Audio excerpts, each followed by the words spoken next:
For those of you that are business owners and business leaders, you know, the digital marketing minefield can be confusing and ever-changing. And the interesting thing is, you know, so we put ourselves on the other side, myself and all the folks that work on marketing of our brands here.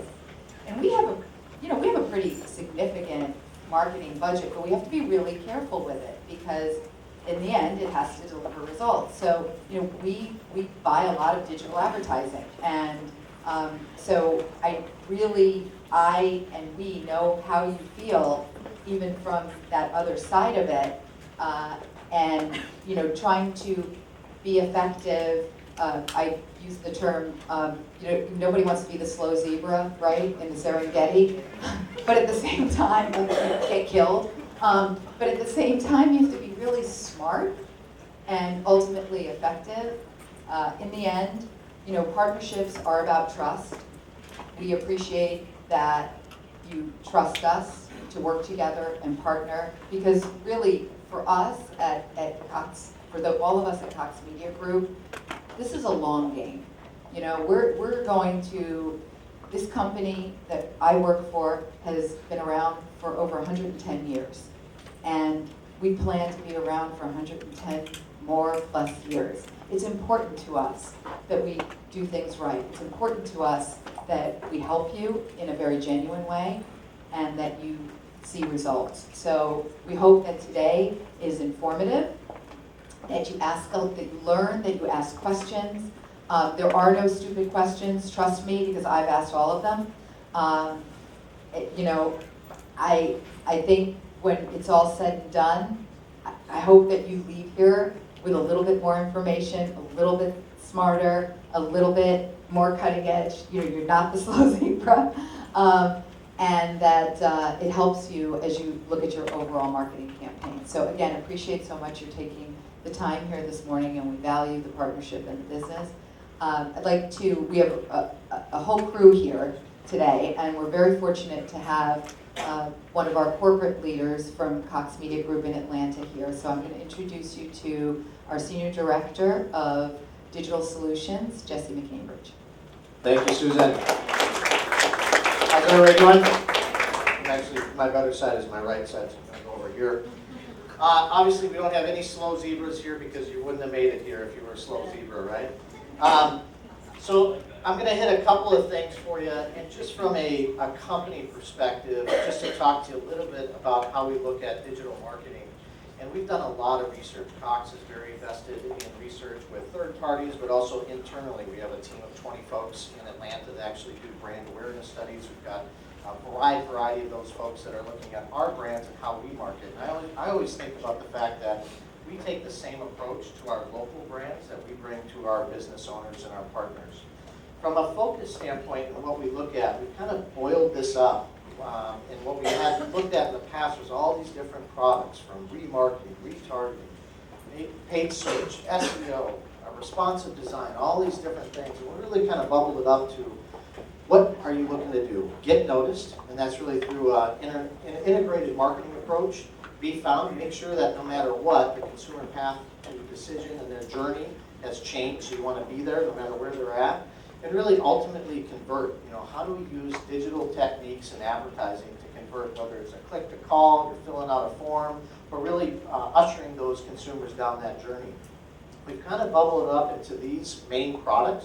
We're going to talk today about paid search and display. Our speaker from Google, Ben Tyson, who I'll introduce in just a second. Google puts out a lot of things on Think with Google. If you're not familiar with Think with Google, it's a great resource. There's a lot of topics. Just Google Think with Google, and you'll find their newsletters and all the information that they post there from a public perspective. And we're really going to talk a lot about mobile and how mobile has really changed the game, if you will, from an advertising perspective and the amount of time that people spend.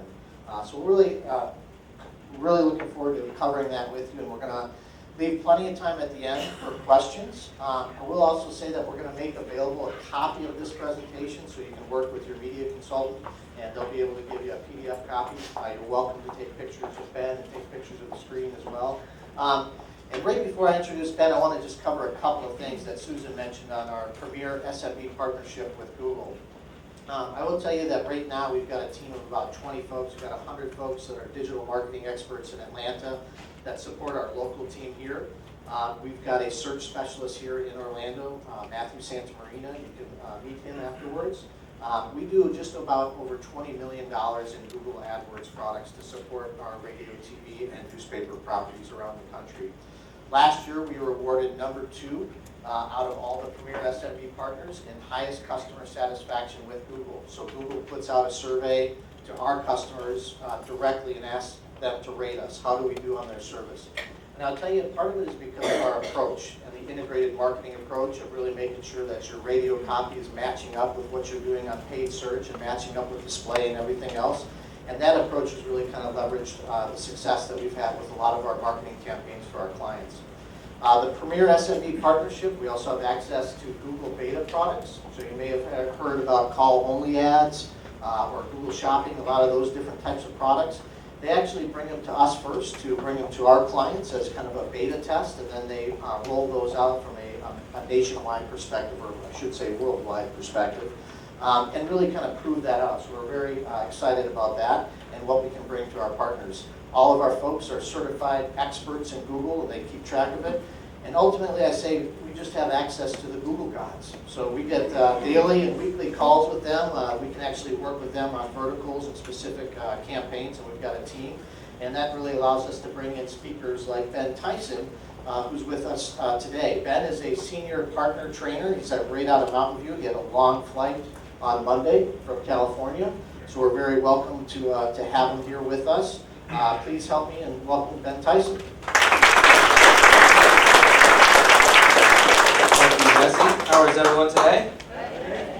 Come on, I flew in all the way from the West Coast for that. How are we doing? All right, now we're talking. Jesse always finds these absurd photos of me on the internet, so I apologize. I promise I'm much cooler than my mouth over this photo. But great introduction. We actually do need an update to this slide.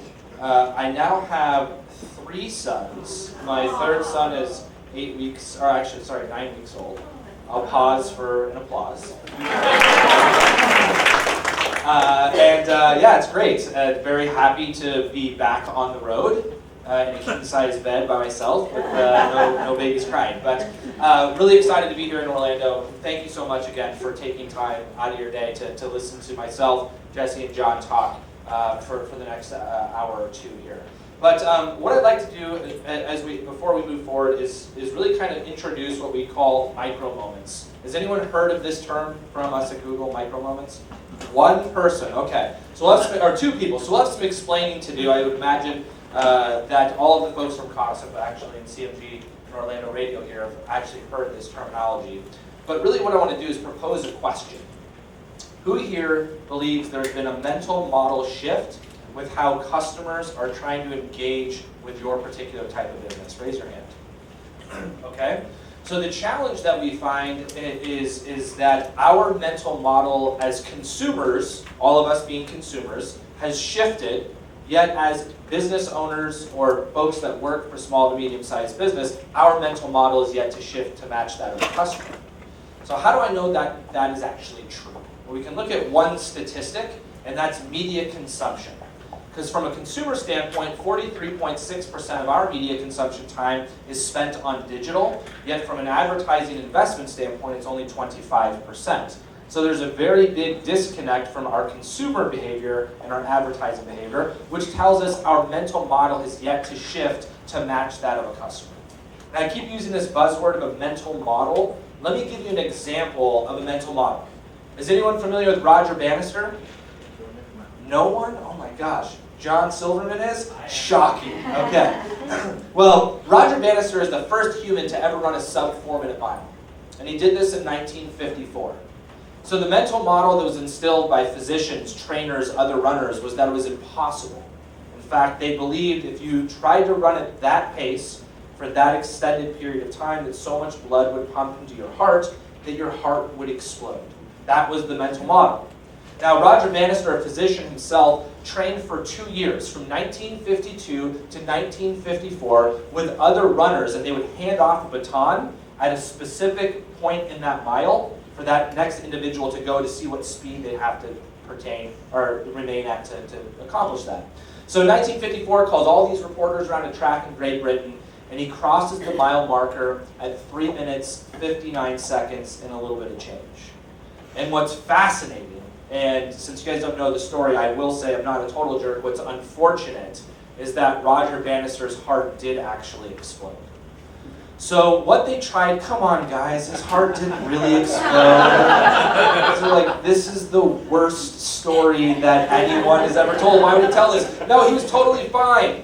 What's really fascinating is what took place after he accomplished this feat. Within 30 days, there was 30 humans across the globe to run a sub 4-minute mile.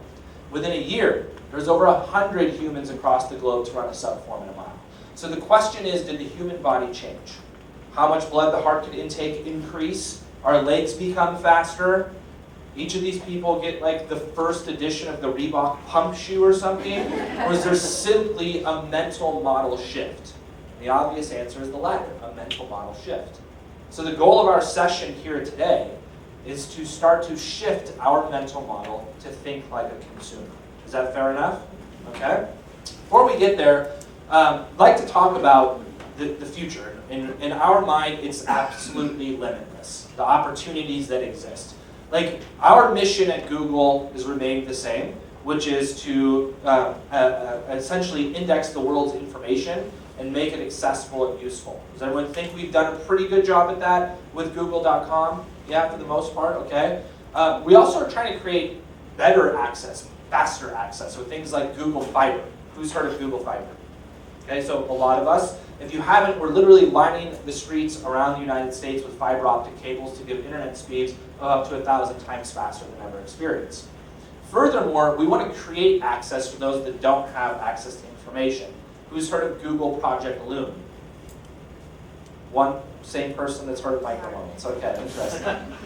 Cliff as well. Okay, cool. So Project Loon is essentially us creating access by sending hot air balloons into the atmosphere, for the lack of a better word, that are Wi-Fi hotspots. And we're putting these in places that historically have had no access to technology or legitimately are restrained from social economic standings. Places around the world, Africa, India, Mexico, places in the United States. In fact, there was actually a news story maybe 3 or 4 months ago that one of our balloons fell on a house in New Mexico. Fortunately, no one was injured in that. But that's what we're trying to do. But also create really unique ways to access information, like Google Glass. More than one person's heard of Google Glass, correct? Who's heard of Google Lens? Okay. We originally developed Google Lens for diabetes patients, where you can put a contact lens in your eye, and basically it measures your blood sugar level through the tear duct in your eye and pings you a notification if you need to take an insulin shot. So you don't have to prick your finger 6, 7, 8 times a day anymore to measure your blood sugar level. For us, the obvious next step is to make that a piece of wearable technology. And Jesse mentioned beta earlier. That is actually in beta as wearable technology. Now, I don't suffer from diabetes, but I am actually a beta participant in the technology aspect. If you came and introduced yourself, you may have noticed that my right eye is slightly lighter blue than my left eye, and that's because I'm actually wearing Google Lens. What's even crazier is that because we have limited seating here, we're broadcasting this presentation to 214 people that are actually watching online through the contact lens in my eye. The future is absolutely limitless of what we can do. If you guys can do me a favor and wave to everyone watching online. Thank you. Some of you are gullible. Some of you are not. So I'll preface this. I will say that the diabetes portion is true. We're not quite there in the wearable technologies. So let's talk about Google, right? Let's first and foremost understand what you're seeing on a result page, because I think this is really important. What you're seeing here is you're seeing a search engine result page on Google where you have AdWords ads or paid search. And then also, obviously, underneath that you have organic. But what's important to see is all of this is AdWords extensions that exist right in here. This is a really unique thing that we introduced to partners like CMG and Cox about 2.5 years ago, which then became available to the public about 18 months after that. So we do proof of concept with our partners, and this really just gives more access to information. what's missing from this screenshot? Exactly, Cliff. The stuff on the right-hand side, right? Everyone knows that we've gone away with those ads, correct? Number of different reasons. The main one is we simply care about you as a user more than we care about you as an advertiser. I apologize to say that. But if we understand that Google's #1 concern is creating a great user experience, what we found is that these ads were less relevant and consumers wanted to see a little bit less and less ads. Of course, you got it. So what's interesting is that we actually talked to Cox about this change that's going to take place. And when this right rail went away, Cox and their advertisers actually saw an increase in ad position by about 2.5 positions and a decrease in cost by over $1 cost per click. Now, our direct business that doesn't have access to information, they actually saw a decrease in ad position by over 2.5 and an increase in their actual cost by about $2. So when we talk about changes that we're making in the landscape, again, we notify our partners like Cox Media before these things actually take place. When we talk about search, let's see what questions we actually asked in 2015.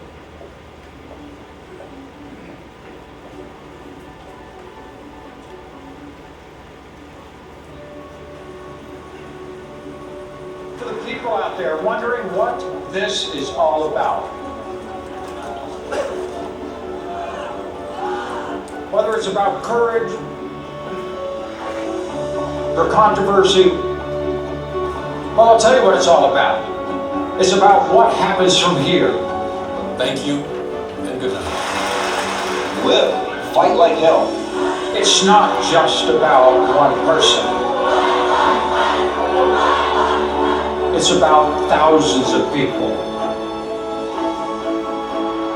It's about all of us.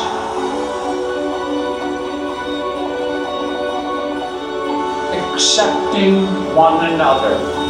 This morning, the Supreme Court recognized that the Constitution guarantees marriage equality.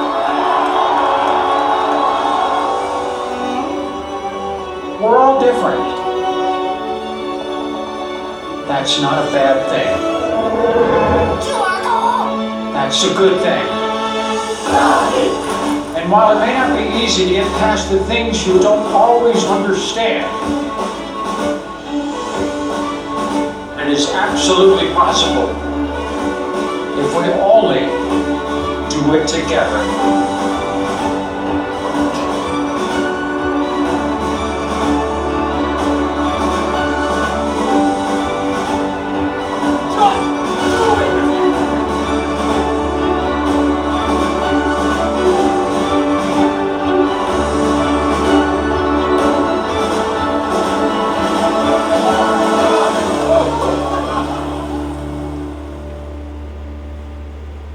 My favorite is the Golden State Warriors holding up the trophy. Big Warriors fans. So, but this is just what we've searched for in 2015. So truth number one I'm going to share with you is that some moments for you as a business matter more than others. Okay, so just remember that as we move forward. What's interesting when you look at Google is that 15% of daily searches on Google are absolutely brand new, meaning we've never seen those searches before. So if we were to take this room, about 100 people, say we all wake up tomorrow morning with a leaky pipe in our kitchen faucet. Say none of us are handy, none of us are plumbers, so we want to hire a plumber to do this, and we all went to Google, let's say.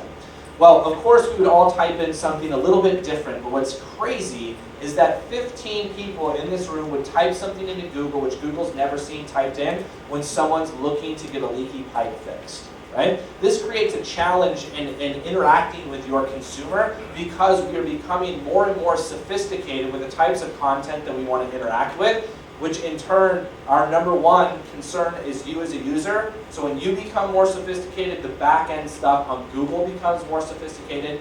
But we believe internally today that it's likely impossible for a small business to run and manage an AdWords campaign and see an effective ROI on their own.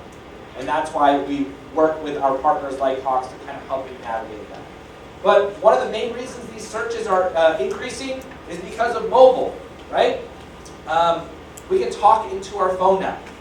We can say Google now and have it search for us so we can get much more unique search results by being able to talk exactly what we're looking for. Let's take a trip here when we talk about what marketing to always look for, reach, influence, and results. So that's what mobile and micro moments is all about, reach, influence, and results. Well, let's take a trip down memory lane. I'm going to show you probably, I'd say, one of my childhood heroes growing up, his cell phone. Because one of the reasons he was a hero is he was dating Kelly Kapowski. I'm talking about Zach Morris. Remember this cell phone? It was only $3,900, which is great, and you got a total of 30 minutes of talk time, which was amazing. Now, my father's favorite phone was the StarTAC, only $1,000, and it was actually the first SMS system, like text messaging. So here's this. What does anyone think that this says? Old school text messaging. It took forever to text, right? But this is how we went about our day, texting. If we wanted a C, it would have to be 222. And it was insane. Not a great user experience, right? But what's interesting today is we look at how technology has come about when we have smartphones now today. What we're seeing is that there are more searches taking place on mobile devices, on Google, than on desktops. And that's recently taken place just over a year ago across the board. Does anyone here not have a smartphone? It's okay if you don't. We won't make fun of you too much, I promise. I actually wish I did not have a smartphone. My traditional 8-hour days of work have turned into 12, 14, 16-hour days because I'm constantly connected with teammates from around the world. So when we talk about being mobile friendly, okay, it's very crucial, and here's why. If you do not have a responsive design site or a mobile friendly site, a consumer that lands in that non-mobile friendly site, 86% will actually leave your site immediately. And 67% will actually turn to a competitor's site. So if we do some math, about 45% of the time that we're sending traffic to our non-mobile friendly site, we're essentially creating a lead for a competitor, which is insane. The challenge is across the United States, only about 35 to 40% of small to medium-sized businesses have a mobile-friendly or responsive design website.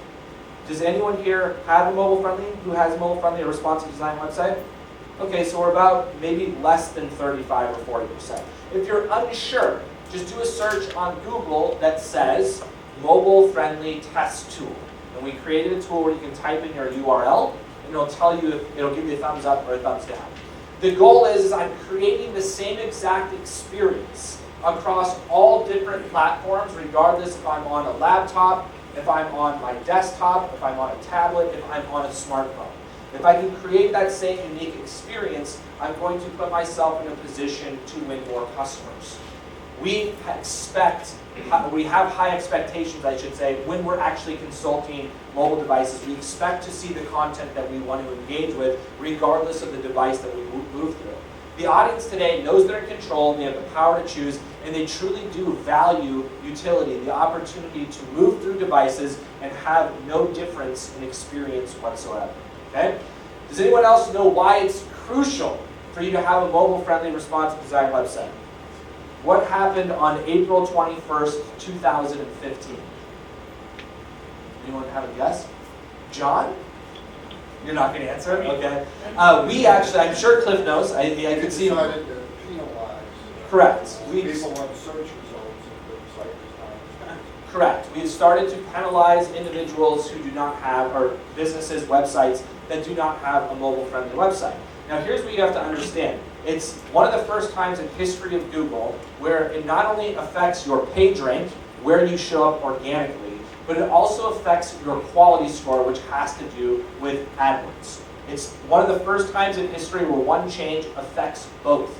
We really do view these internally as church and state. Like, you are not rewarded in your page rank for where you show up organically if you are doing paid search. That does not exist. They are viewed as two separate entities. So it's very unique for us that we have a change that is affecting both. But what we understand is that because consumers hate that interaction, the long load time, having to zoom in, crossover, we've actually penalized on both of these. So the quickest way to fall behind is to not have a mobile-friendly site. The quickest way to get ahead is only about 35% of your competitors have a mobile-friendly site, is to get a mobile-friendly site. If you already have it, you're good to go. So it's important that we integrate across all screens because we see key results across multiple case studies. 48% lift to recall, 4% lift to reach, and 2x lift to frequency. So gone are the days that we have the ability to have phenomenal placement on desktop only. We have to have visibility across all different devices and across multiple screens. Furthermore, a consumer, actually 90% of consumers cross between devices to accomplish one task over a period of time. So we have to be there across all screens for that particular consumer. There's this old term that we go online. We don't go online anymore. We literally live online. Everything we do is online. Whether we're tracking how many miles we've walked, if we're taking video, if we're searching for a local business, etc. It's in our pocket 24 hours a day. Does anyone here have their phone on their nightstand at night? Does anyone here use your smartphone as an alarm clock? Does anyone here think it's weird that your phone is a better alarm clock than a real alarm clock? It's just really weird, right?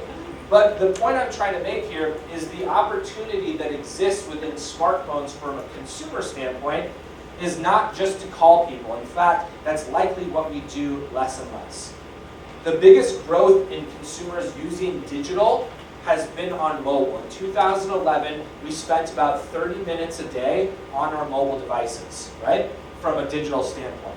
Today, if we look at 2016, we spend about 3.5 hours a day per consumer on your smartphone. So when we think about this, it creates this scenario where we all suffer from. It's called nomophobia. And this is an abnormal, irrational fear of being without one's mobile device or being unable to communicate using one's mobile device or without power, without mobile device power.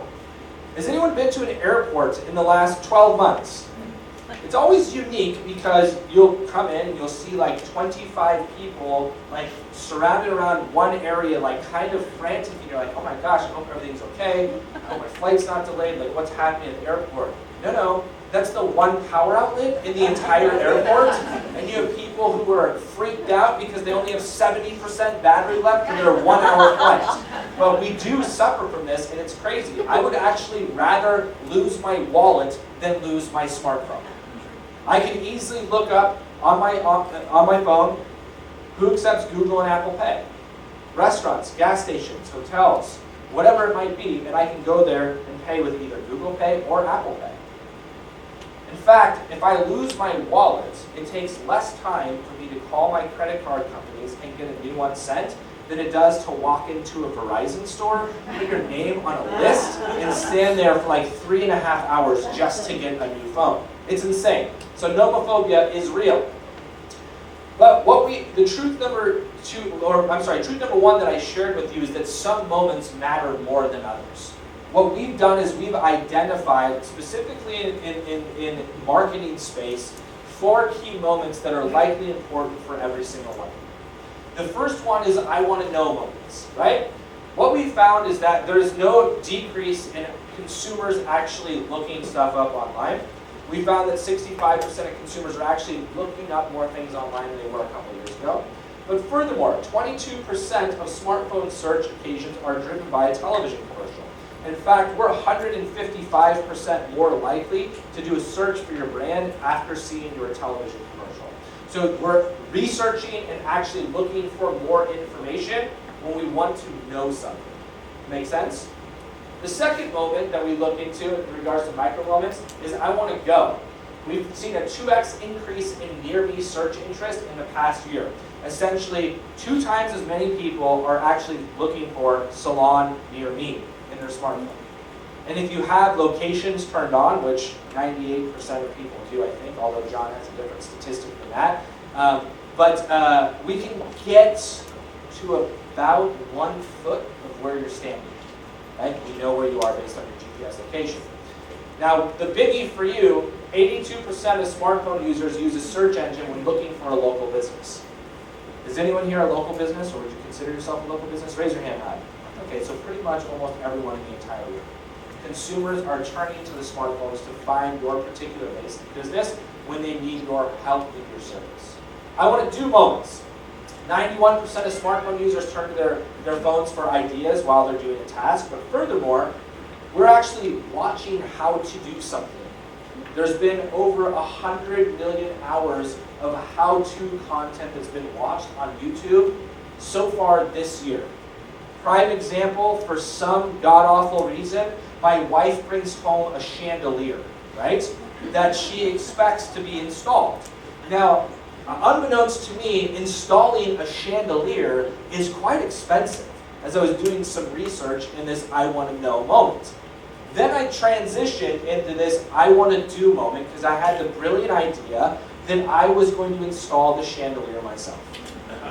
So I did a search on Google, right? That how do I actually install a chandelier? I'm sorry, on YouTube. How do I install a chandelier? And a local electrician came up, and within the first, I'd say 45 seconds of me watching this video, I knew I had no shot. No shot whatsoever of installing this chandelier. So I ended up calling the local electrician that was explaining to me how to install a chandelier on YouTube to come in and install the chandelier. My advice to you is you have some sort of either product knowledge, service knowledge, create how-to videos and post them on YouTube because they're highly searchable, and search engines like Google absolutely love video that's attached to your website. Furthermore, what we've also seen in this I want to do moments and I want to know moments that kind of combine one another is consumers are actually asking Google questions, right? We actually did a survey where we contacted 5,000 customers who hired a roofer from Google, right? They used Google and they found a roofer on Google. What's crazy is that for 76% of them, 76 point something percent of them, the first thing they did is they typed into Google, what are the signs that I need a new roof? Or some variation of that, right? For 68% of them, actually hired the roofer that can answer that question for them. So my advice to you would also talk to whoever answers your phone. Talk to who greets the customers when they walk into your location, or talk to whoever your technician is, whomever who goes to a customer's house, and ask them, what are the top 10 to 20 questions that people are asking us? And then I would create an entire strategy and marketing campaign surrounded around answering those particular questions. And then lastly, I want to buy moments. 82% of smartphone users actually shop on their smartphone while they're shopping. We consulted.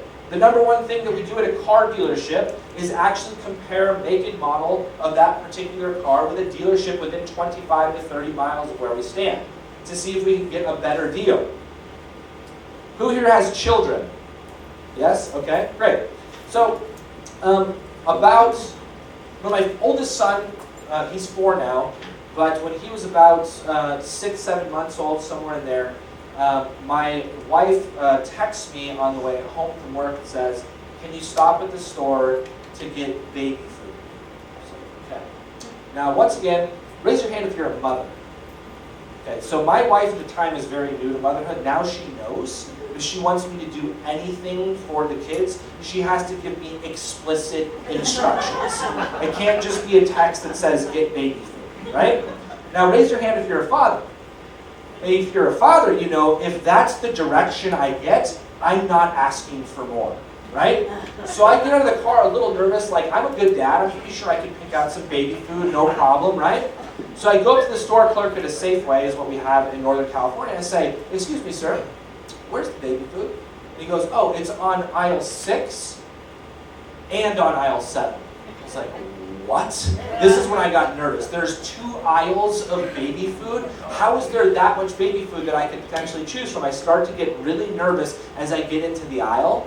Relax, I have my smartphone in my pocket. I pulled it out and started doing research. Organic baby food versus non-organic baby food. Earth's Best versus Gerber, right? Have there been any baby food recalls? Because I will likely pick that one, and my wife will know about it. Within about 3 minutes, I was an expert on baby food. How big of an expert? Another guy came in the aisle frantic. Like, what am I supposed to do? I said, look, buddy, let me break this down for you. Started talking about different baby foods. Your child have any stomach issues? Look, I knew it all, right? We both walked out of there with 10 jars of Earth's Best baby food. I went home a hero. I can only assume that he did the same, right? But it's just a silly story to show us we're actually shopping while we're shopping. We've also seen an 82% increase in mobile conversion rates in the past year. So we're leveraging mobile devices when we need to buy something and consulting that in the store as well. Here's the challenge. This micro moment has actually changed the consumer journey. Right now, we have an immediacy of action where we will act on any stimulus whenever we're motivated to do so. Furthermore, again, we have those high expectations for relevance and for a frictionless experience when we land on your website. And maybe the most challenging for businesses today is that we make unscripted decisions. Maybe you've seen a drop in your loyal, repeat, refer business, and that's because we're actually more loyal to the need in the moment than we are to your particular brand, your product, or your service. So it creates a challenge. So we always need to be aware of the unscripted decisions that consumers make. What's interesting is that 65% of our decision making starts on a mobile device and ends somewhere else, right? So again, we're crossing between different devices throughout the day to accomplish a task over a period of time. What we understand, again, is that life is a collection, okay, of different moments that are taking place. And if you recall, truth number one that I shared with you is some moments matter more than others, right? We don't care about the fact that I am texting someone or I'm actually sending a Snapchat of the breakfast that I had this morning. Like, that might not be a relevant moment for us. But some of these moments that actually make sense for us throughout the day is what we have to market to and understand consumer behavior from that particular standpoint. When we talk about moments, there's 4 that I've listed. There's so many other moments that might make sense for you. It's a time to celebrate moments, right? It could be one if you're a party store, things of that nature. So you have to understand what moments you're actually trying to attract customers to. And if you are unable to answer that question, then my advice to you would be to sync with one of the media consultants from the station here to have them walk you through how to identify the moments that are key for your particular business. We talk about video, right? If you guys recall, I shared with you a stat where a consumer that sees your television ads 155% more likely to see or to do a search for your brand. A consumer that sees your online video is actually 425% more likely to do a search for your brand. So it's key and crucial. And we're not suggesting that you hire a videography company to spend $25,000 on a video to post online, but it literally is the second most popular place that people go to find a particular answer. Number 1 being Google itself. Now, let me ask you this. Who here has a tablet? Hold your hand high in the air. Okay? Keep them up. If you don't have your hand up, do you know someone who has a tablet that would let you borrow it? Raise your hands. So it's about everyone in the room. Your tablet, your smartphone even shoots 4K video for the newer ones. That's really high definition. So you could literally film from your tablet or your friend's tablet if you have to borrow one, or your smartphone, a couple of different videos and post them online to help people find an answer they're looking for. When we talk about the opportunity in showing video across all different devices and networks, it's crucial. There's actually 1 billion mobile views per day that take place in regards to video, and they're coming across all different platforms, which is the opportunity that exists for you. You have the ability to market your video on phone, tablet, television, laptop, gaming, desktop, all of these places where consumers are going, looking how to do something within one of those micro moments. You have the ability to actually be there through video. So 3 things that I wanted to leave you with as, I guess, part of my first thing that I want to leave you with. Number 1, when we talk about connecting the dots, you have to identify your micro moments. This is something I discussed for you. Your micro moment is going to be different than your micro moment. Cliff's micro moment is going to be different than Jimmy's micro moment. So you have to understand what moments you need to identify with your company, because that's absolutely crucial. Then step 2 is you have to understand, if this is the micro moment, am I actually delivering what my customer would expect in that particular moment? And if the answer is no, yes, maybe, you don't know, you have to adjust based on what moment you want to identify with. And you have to measure all those moments that actually matter.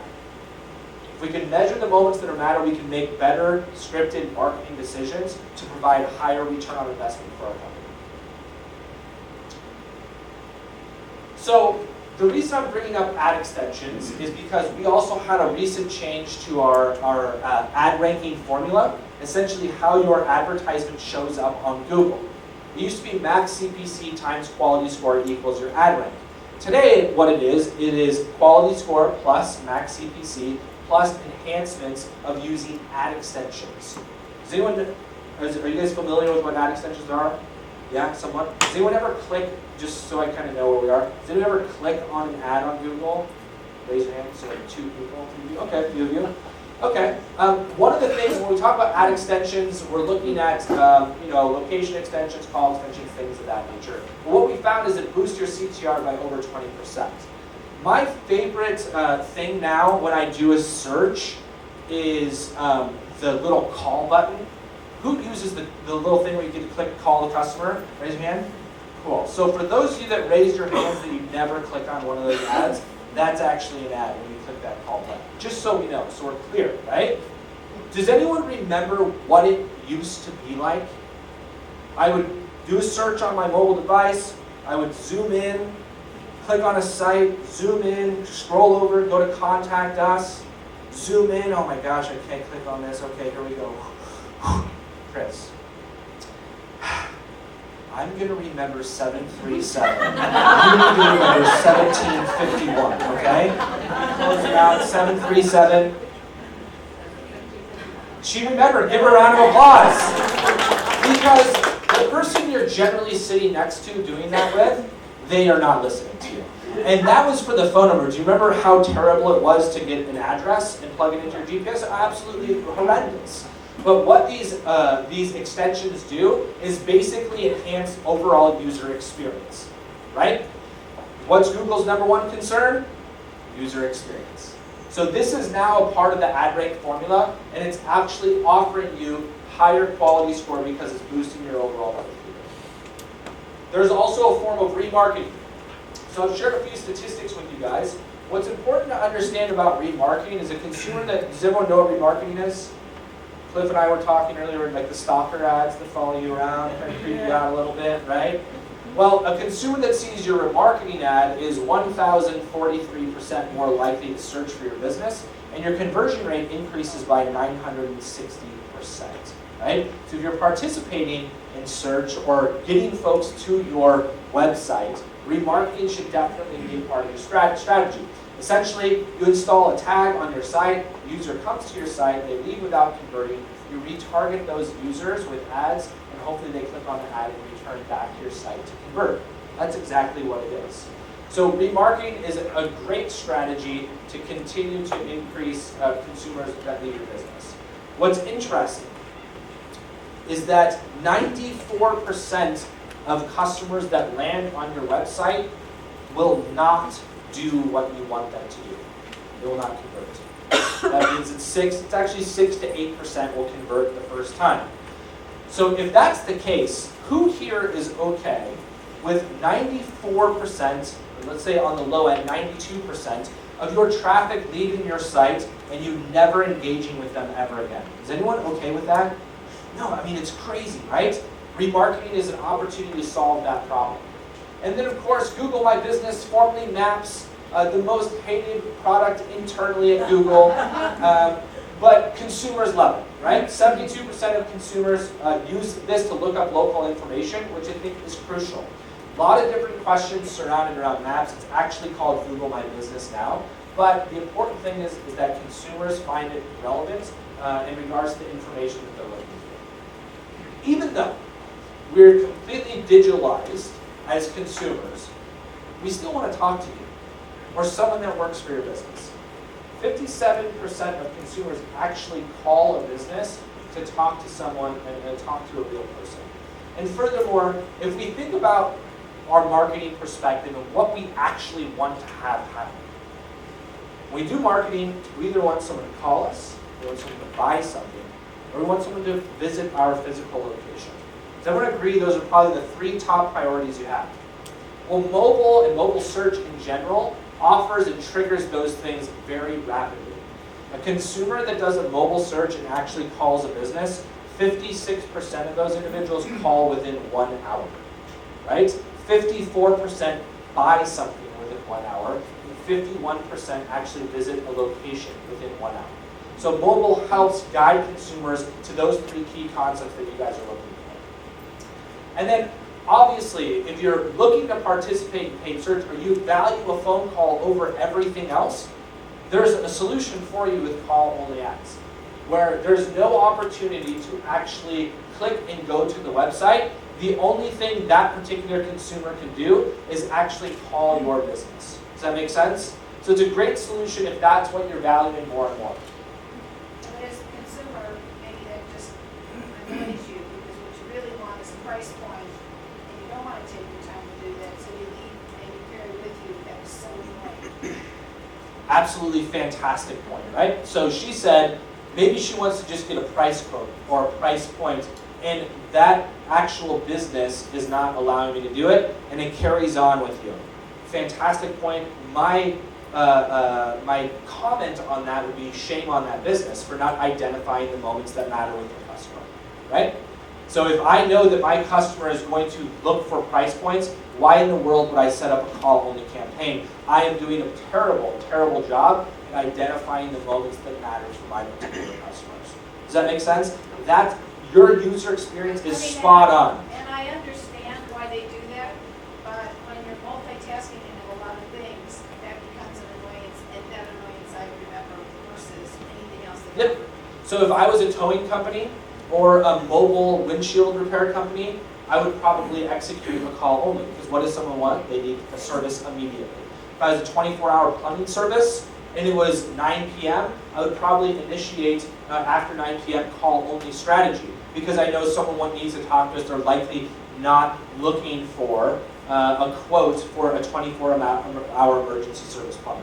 So that's why identifying your moments and your customers are absolutely crucial, right? Truth number 2 I will share with you is that intent trumps identity of your customer. Now, identity and audience is still important, don't get me wrong, but the intent of your customer and your customer base is much more crucial than the identity of that particular customer. So what we also need to start doing is we need to attribute and evaluate and optimize for the entire consumer journey. We've been taught forever to measure everything in a bucket or a different silo. For example, what did my radio advertising do for me? What did my TV advertising do for me? What did my online display, my remarketing, etc.? And we measure based on the volume of leads in a lot of cases, or last point of conversion.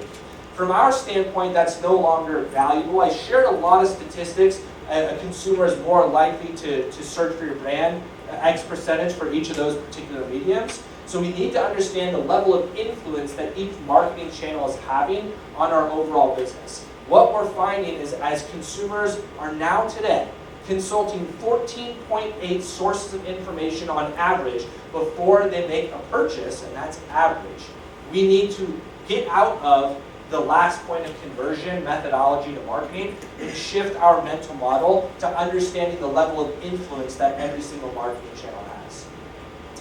So now that we've walked through all of this insight, it's important for us, as I've talked about, consumers are getting more and more sophisticated, right?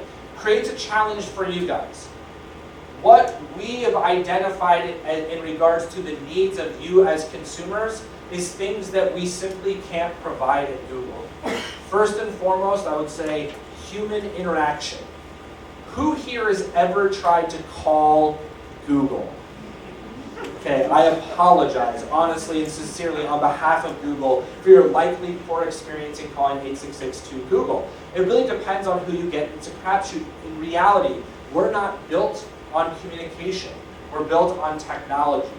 Our goal internally, as this has become so sophisticated to navigate the digital ecosystem, is that you work with one of Google's premier partners like Cox.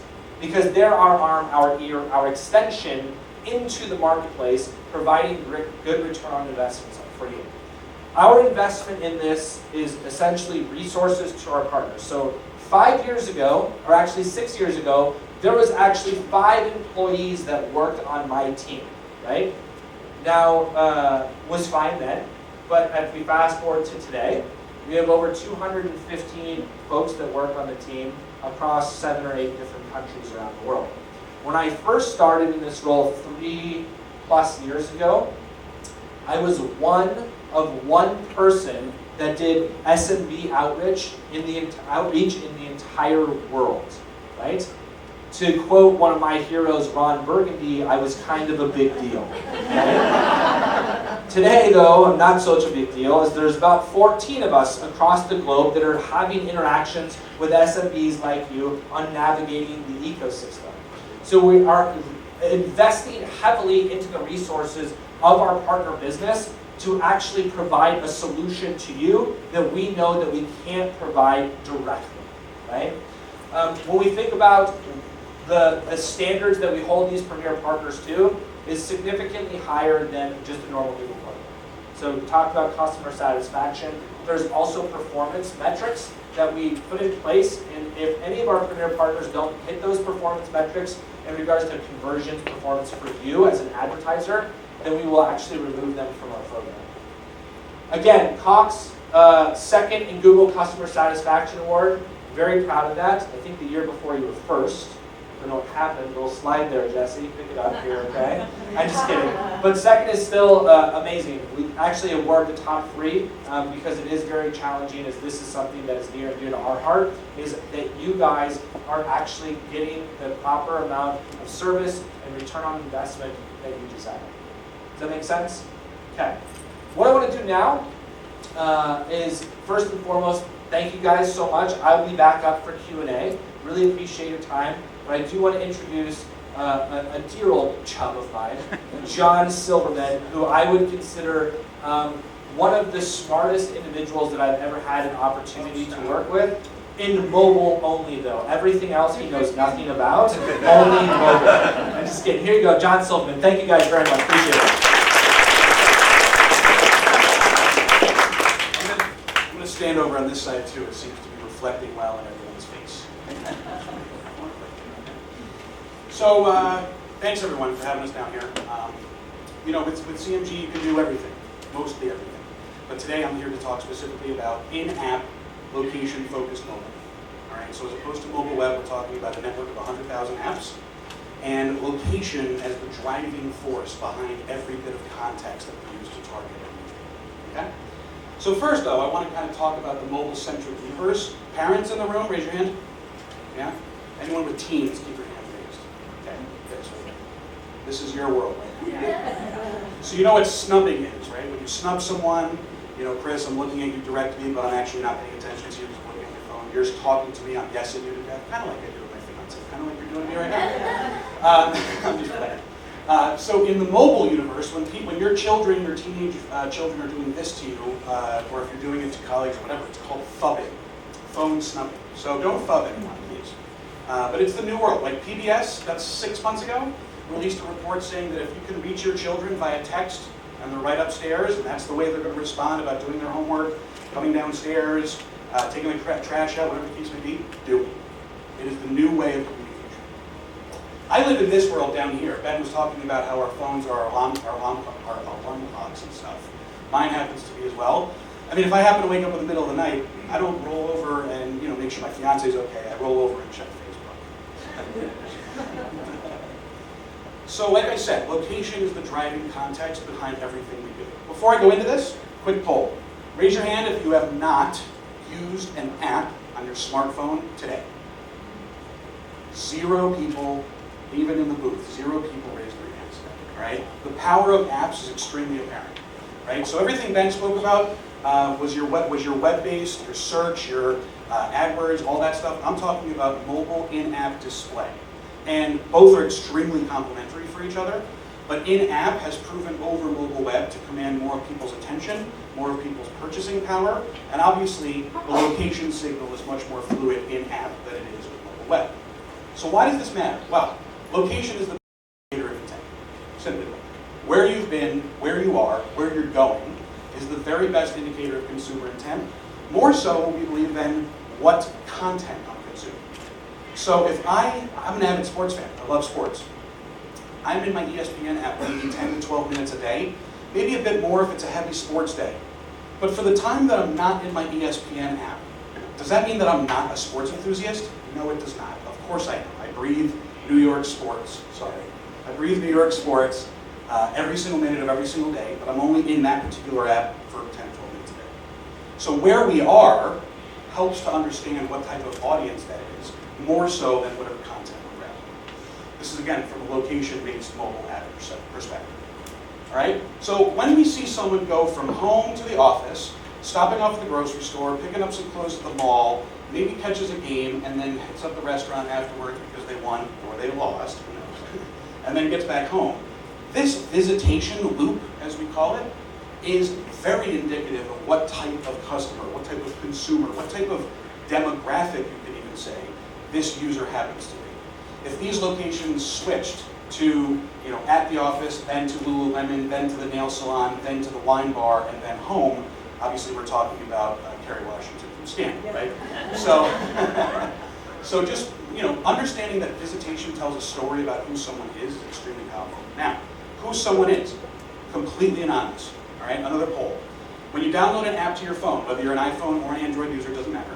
When you download an app to your phone, 3 questions are presented. Number 1, can I get your password? Number 2, can I send you push notifications? Number 3, can I use your current location? Raise your hand if you say no to that question, no matter what, no matter what app, no matter when, no matter how. Okay. But you turn on your TV and you allow advertisers to reach you every night. You go on your computer and you allow the website to collect personal information from you. So when you use your mapping apps, when you conduct searches and you want location relevance, meaning I want helpful things for where I am right now, sharing the location is pretty important. So fortunately, everyone who raised their hands, you guys are part of the 8%. 92% of Americans share their location with the app, given that I will give you location if you make sure that I get relevant and succinct and helpful information back. So there's a value transfer. All right? So it all helps, obviously, when we use location to target folks because 90% of commerce still happens offline. What I mean to say is, everything that you bought on Amazon, anyone buy anything on Amazon this last week? Yeah? How about today? Anyone on the, oh yeah? Prime? Yeah. So when you buy one thing on Amazon, just think of it this way. Every one thing you buy on Amazon, you're buying 9 things in a store. Guaranteed, no ifs, ands, or buts about it. E-commerce is cool, it's nice, it's trackable, you can see what happens. As Ben showed, you can see empty carts, you can remarket to people, it's very valuable. But M-commerce, the combination of being able to buy something right on your device, like from Amazon's app, for example, plus being affected online by an advertisement, and then going into a location which is offline, that is also part of M-commerce. So I'd argue that M-commerce is 9 times larger than e-commerce, because we're doing so many things at actual physical locations. All right, so speaking of physical locations and shopping or converting, whether it's auto, whether it's a lunch at a fast food restaurant, whether it's a major retail outlet, whether it's a product or a service, 82% of people now consult their phones for in-store purchases. That means that less than 2 out of 10 people are no longer using their smartphone when they shop in a store. That's nuts. 8 out of 10 people are nose deep in their phone while shopping. 71% of in-store shoppers say that their device has become important to the in-store shopping experience. 10 years ago, was that the case? No way. We spoke about how we have 100,000 apps. Remember 5 years ago when you would download an app and you'd be like, oh cool, I get to look at the corporate logo for 5 minutes, blown up. Maybe with an About Us, maybe. But now with the utility, with the relevancy, with the helpfulness of apps, our phone literally is our remote control for our homes. Press a button, I don't know about Orlando with Mears Cab Company, but press a button, car comes. I can see it coming. Press a button, food's delivered. Press a button, I can self-diagnose all my ailments. Press a button, I download a song. So literally the remote control for our life. And that's why 20% of shoppers who bring their smartphone into a location are that much higher, consumers who do bring their phone in are 20% higher to convert. There's a 20% higher chance of conversion when you have your phone with you. Fortunately, 91% of us keep our phones within this radius. Who does not have their phone within this radius right now? Seriously? Where's your phone? At my desk. Oh, fair enough. So we've been again focusing tremendously on location. You maybe have some major calls right now. See, my butt has vibrated about 12 times since I've been speaking. I need to remain professional and to continue my presentation, but the Pavlovian issue is like huge right now. So anyway, when we talk about location, it's important that we're able to index the physical world, right? So when we think about locations, any and all of them, we actually, have the ability to understand what each and every location is. So for example, red might be retail, white might be an office, green might be entertainment, blue might be a restaurant, for example. So all of these locations are categorized and filed. Sorry, this is a little closer away, a little farther away. And so when we have a deep understanding of what locations are, for example, this building is an office, the hotel I stayed at is a hotel, the restaurant I ate at is a restaurant, etc., we can begin to understand, okay, we have 147 million devices coming through the network every single month. When we see that a device has been to a sports stadium, been to a sports bar, been to a steak house, then a few days later or a few weeks later shops at Cabela's or Outdoor World or Academy, if you have those around here, we're able to create a profile. Probably a man, certainly a sports enthusiast, and this is going to indicate some sort of outdoors intent, an outdoorsy person. That make sense, everyone? Similarly, like I said, maybe yesterday or earlier, if we see that a device shops at Lululemon, Athleta, goes to Whole Foods, goes to the wine bar here, again, we're talking about most probably a female who's interested in wine, who likes to take care of herself, fitness-wise, that type of stuff. So visitation behavior dictates audience. Location helps us to infer audience. All right?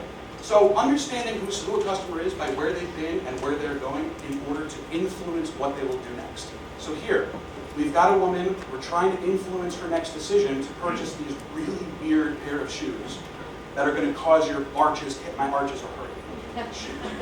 So you have these shoes here, and the idea here is we're going to give her the opportunity to click for directions or click to call and speak with the sales associate. The opportunity at hand to convert right there. Simply, we'll talk about this more.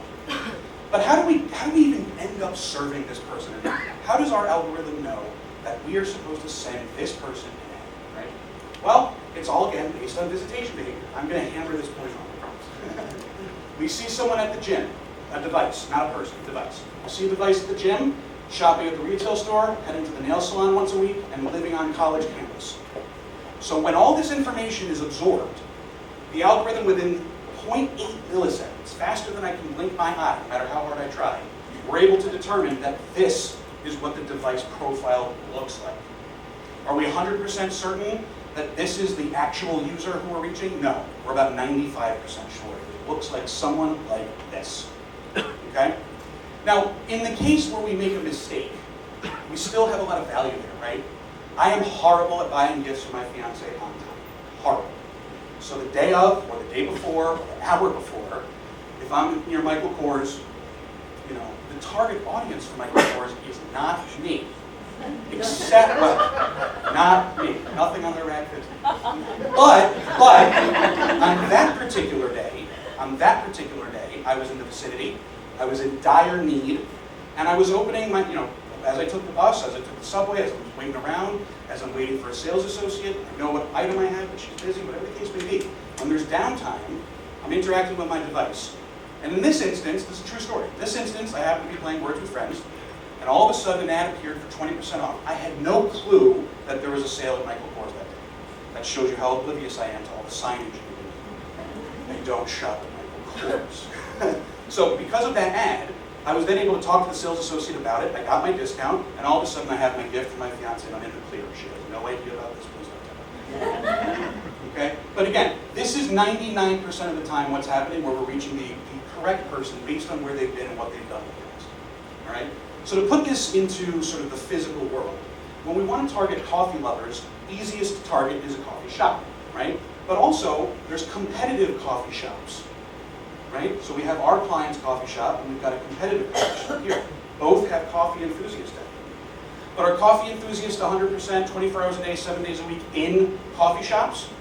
Sometimes they are. Think about the guys with the massive flat screen TV who's using Starbucks Wi-Fi. Have you seen that meme before?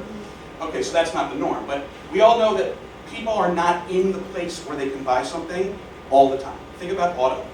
Auto intenders are in a dealership 1.8 times before they make a lease or a purchase. When I moved to Texas about 6 months ago, I bought a Chevy Silverado. And my path to purchase did not start in an auto dealership. It started when I saw an amazing Chevy Silverado driving down the street. And I started researching it then. So what do? We focus on other points of interest, right? So for a coffee lover, right, parks, office centers, certainly college campuses. Remember the 3 a.m. breakfast at midnight before exams? And so we're targeting other locations that are not necessarily coffee locations, but locations where coffee enthusiasts would be, all right?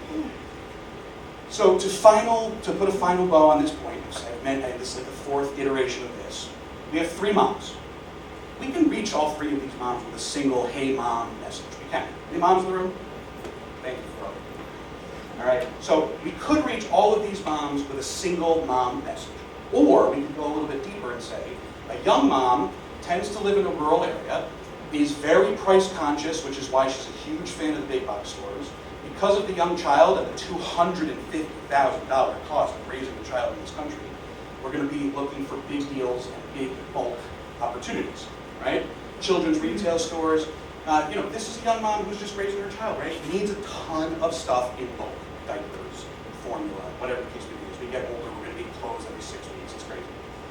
All right? Ben knows all about this. Remember Ben knows all about it. So then we have the working mom. A little older. Obviously, she's having a child a little bit older, but her and her partner live in the city. She can frequent downtown areas, business centers, central business districts, parks and rec centers, higher end retail locations, eat more refined food, so think Soul Cycle type places, your higher end Anthropology, Lululemon, the expensive, higher end, I care about myself type of clothing location. And the point for both of these, and also the next one, not only can we reach these audience targets at these locations, but the idea is also to drive them to those other locations. It's all about driving intent in and around locations. Finally, we've got our empty nester mom. Okay, she's so excited not to have her in the house anymore, and this one right there. She lives in the suburbs, frequents community centers, the pool, the tennis club, visits travel. I have Toomey here for the yearly cruise trip. The suitcase broke last year. We got to get another one. Looking for deals and convenience above all else. Loves arts and entertainment. I think about my empty nester grandma when her children were out. She went bingo immediately Wednesday and Friday. Bagel King 6 o'clock in the morning with her girlfriends, and Wednesday hair appointment 4 p.m. every single week. So just obviously a little bit older than this retired mom, but you get the idea. Okay, so you could do one general mom message, or you could drill down and reach each individual type of mom based on her visitation and consumer behavior. All right, so just to wrap this entire thought process up, when thinking about mobile, and especially location-based mobile, it's just very helpful to think of the entire scenario in these ways. First and foremost, strategically define and locate target audiences. Since I haven't gone over this at all today, I think I'll take 10 minutes. Target specific audiences, right? Think about the moms. And then we target, as Ben mentioned amazingly and a lot, micro moments, relevant moments, mobile moments, whatever you want to call them. They are specific moments, and some are more important than others, as we know. A relevant moment for the young mom would be the moment she parks her car before going into Walmart to the moment she puts the groceries and child back into the car and leaves. What's that moment for? That loop could be for other grocery stores to try and get her business. It could be for Walmart's brands inside advertising where to go in store for a special deal. It could be any of the nearby retail outlets in that shopping plaza that, because I'm already out, it'll be infinitely easier to get me to go somewhere else while I'm already out than to go home, then think about going back out again. So the relevant moment is that entire loop where she's in the consumer mindset. And that consumer mindset in this instance is pretty general. I'm out to spend money. Right? Does that make sense for everyone? Then we can send localized message. So again, the 3 moms. We could send one general mom message, or based on the locations we spoke about, we can send a more pertinent or relevant message based on that particular mom's visitation, that particular mom's current location, etc. Right? And then the more we do, the point on this one, the more we do, the more insights we have. You get additional recording through mobile anyway, which is really nice. We're going to talk about the localized landing page in a second. It's just another opportunity to check engagement, more than just a click, after the click, further engagement. Okay? But first, when you set up any mobile campaign, a lot of the times, especially the location, and this is happening in desktop with search as well, we set up geofences. So generally speaking, radial fences that target a specific location in the center, with that shaky hand right there, center location, and then slap a radius around. This is about 9 or 10 years old, the geofencing idea. So if you are doing geofencing and you've been doing it for a while, let's just focus on this slide a little bit, just because technology catches up with things that we do, and we always have to kind of understand that things are moving and shaping. So in a traditional geofence scenario, the only context is, this is the location, this is the radius, and we capture anyone who enters that fence. I call it the spray and pray methodology. Right? Spray inside, hope somebody clicks on it. There's no optimization factor. It's just send impressions in and around the location. Now, fast forward a few years later, technology, like I said, catches up with things. The ability to use precision geofencing to actually optimize based on where mobile behavior is actually happening. Mobile behavior, clicks on the banner ad that'll appear in your apps, clicking on any of our actions on the secondary landing page, click to call, click for directions, click to site. And this is just really helpful to understand that you're going to eliminate between 20 and 30% waste by focusing on a location strategy. Not just simply checking the box and saying, I'm doing geofencing. That's great that you're doing it, but it's important to know that there's differences that happen over time. All right? When do you use this product? How do you use this product? Well, there's varying ways, right? Search, you'll be able to use it in some ways. Desktop, you'll be able to use it in other ways. Obviously, here at CMG, we can help you with all of these things. But from a mobile-specific perspective, 3 use cases here. Number 1 is called loyalty fencing. That's when we fence around yours or your client's locations for 2 reasons. Create awareness, right? I go to this Walmart, I have no idea what's half a mile away in the shopping plaza, so create awareness for what's around in the vicinity, capitalize on the fact that I'm already out. And then the other point of loyalty fencing is just that, to maintain loyalty. Make sure that this customer keeps coming back to our location and that we're always top of mind, all right? The second use case is called conquesting. Same technology, except instead of around our clients' locations, competitive locations. Right time, wrong place. I'm in the consumer mindset, I just don't happen to be at your location. So the idea would be to send advertising and media into a competitor's location with the idea of drawing them away, hopefully, or at least for the future, have our client in the consideration set for the future. And then finally, point of interest target. Remember that coffee example I gave you? We actually went through this on that example. So coffee lovers in blue circle, that's the loyalty. Coffee lovers in red, that's another competitive coffee shop, that's the conquesting element. And then those pins, right? The college campus, the office park, and then the parks, those are going to be your points of interest. Essentially, wherever you think your target audience would be, target those locations. Again, because location infers audience. All right, so we're almost done here. How am I done? Got 1 more. All right, here we go. I'm already sweating up. So when we talk about analytics and performance, this is the landing page I was mentioning to you. It's not mandatory to use, but we highly recommend it because of the insights you glean from this page. So if anyone here is concerned about mobile ad effectiveness and click-through rate and misclicks, listen, I got 2 of the fattest thumbs right here. Literally, I'm telling you, I can compare afterwards. I'll thumb war you to death. I've got 2 fat thumbs right here, and I do tend to try and click on the X. You know what I'm talking about, right? On the banner ad. I do tend to click on the X, and because my damn thumbs are so fat, I click on the banner ad itself. A mistake. So the industry acknowledges, mobile industry acknowledges about 15% misclick rate. You get it. So before you say it, that's what it is. And with that, we sort of embrace this to say, well, click-through rate is representative of just that, a click-through to a site. What else can we provide? Well, in the real world, when we're targeting folks in and around locations, if they click on the banner ad and it is not a mistake, they then have the opportunity, just like our woman who goes to the gym, the nail salon, college campus, and the retail outlet, now has the opportunity to click to site for more information. Maybe there's a coupon there. There's local addresses here, so if there's 15 locations and I'm closest to this particular one, map box with a pin, directions, which will open up into a map, give turn-by-turn directions, and then click to call. The real purpose of this is to eliminate frustration and provide immediacy. Raise your hand if you've ever experienced the following. Okay? Go to a mobile website, m.cox.com. Click on Store Locator, right? Then a map is presented to you, but it's with a Jackson Pollock painting of pins, right? Just splattered absolutely everywhere. So now it's your responsibility to zoom in, find the pin that you think is closest to you, right?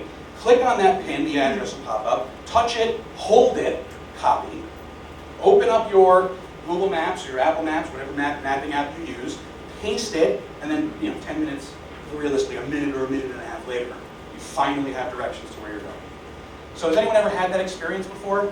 Not the best, right? So when we present this landing page, since you've already shared your location with that particular app, there are no questions about will you share your current location.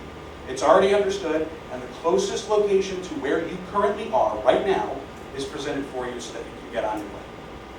Ben didn't mention it, but I know this from past Google presentations. They want you off the first search page of Google results in about 6 or 8 seconds. 8 seconds. Similar thing here. I mean, we are featuring a video here that you can watch, but the idea here is I got here, I want to be here, I'm interested in either seeing the menu, going right now, so starting, or calling to see whereabouts you are, check hours, that sort of thing. Make sense, everyone? So these are called secondary actions. In this instance, we've got 1, 2, and 3. And like I said earlier, in addition to your normal reporting with mobile, just from an industry perspective, you're going to get additional insights because of the mobile. All right, and just to wrap up, when we think about campaign goals and metrics and key performance indicators or KPIs, we do need to understand what we're talking about in terms of output and input, okay? Or I should say input and output. So if the output that we want is to ensure brand awareness, then the input just simply is ad delivery, sending out impressions, right? We do this with radio, we do this with TV, we do this with out of home, we do this with print, right? It's the I don't like using the funnel, but it's the top of the funnel, right? Just getting the awareness out. Then, when we want to increase consideration, obviously this is a click-through. Whether it's a click-through to the client site, or whether it's a click-through to our landing page, doesn't matter. It's just, okay, we've identified there's more interest. Here's a click-through, not an immediate bounce. Okay, we're cool. And what we want to focus very much on, as we showed here, is the deep engagement and the on-premise activity. So that's all about those secondary actions: click to call, click to site, click for directions. So depending on what it is you want to accomplish, Ben covered this as well.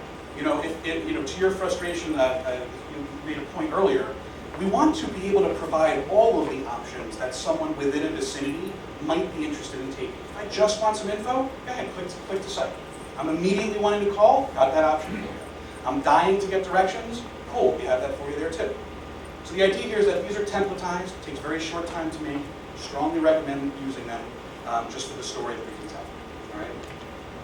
So this is pretty much it. I want to thank you for your time, but I do want to say, Ben and I here today have focused on just 2 of the multitude of products that Cox Media Group can provide.